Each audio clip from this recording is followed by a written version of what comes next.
They don't make weapons, they make ideas. You've probably never heard of DARPA. That's the point. The Defense Advanced Research Projects Agency, born in the ashes of the Cold War, isn't like the other branches of the military. Their mission? To invent the future before someone else does. Created in 1958 in the shadow of the Soviet Union's shocking launch of Sputnik, DARPA was built out of panic and possibility. The United States had been caught flat-footed.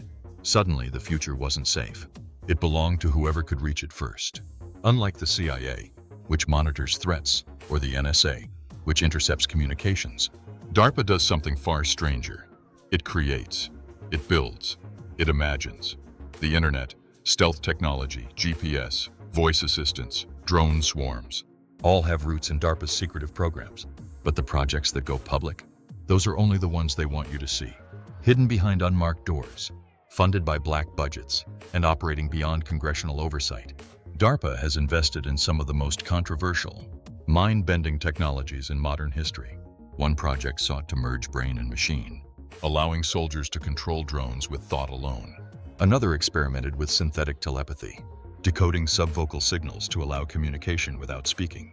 More recently, DARPA has been exploring predictive behavior algorithms capable of anticipating actions before they happen.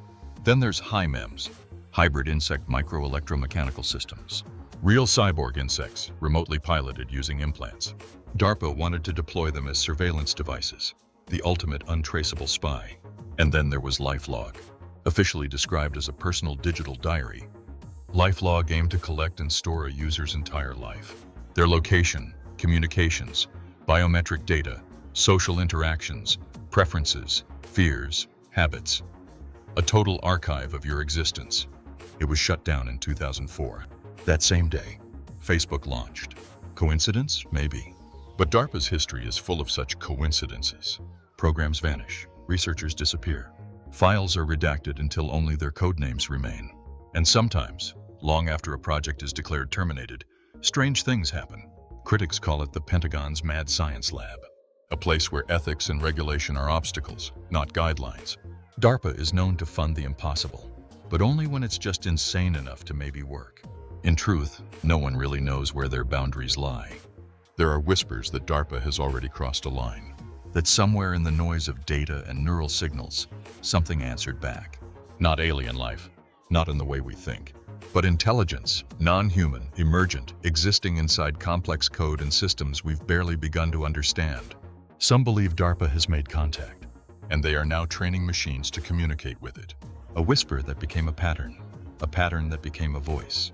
DARPA is not in the business of war. Not really. War is messy. War is public. They are in the business of what comes after, when the battle is over, when the dust settles, when humans are no longer the smartest minds on Earth. That's when DARPA takes over. So next time your phone auto-corrects your sentence before you've typed it, or a drone buzzes overhead, or an ad appears for something you thought about but never said aloud, ask yourself, is this technology, or is it something else? This is Decode This, and some projects should never be finished.